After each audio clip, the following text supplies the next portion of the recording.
Hello mga kabayan, ngayong araw pala bumili ako ng Chuchay products, ng Chuchay garlic bits, alamang, chili garlic oil, at Chuchay sukang sili. At hindi rin mawala ang dry pusit, hasa-hasa, at daing na bisugo. Tadaan!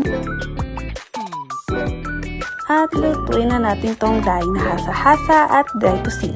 Gumawa pala ako ng aking sausawan gamit ang Chuchay sukang sili.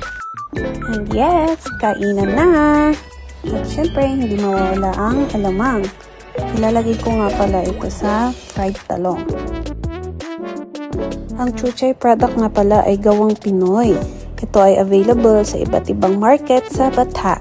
Ito ay matatagpuan sa Saj Hypermarket, Macca Hypermarket, Makati Market, Pinas Market, Kasar Market, at sa Elite Hypermarket. In fairness, hindi halata na nakarami ako ng kain dyan. At masasabi kong masarap ang Chuchay product.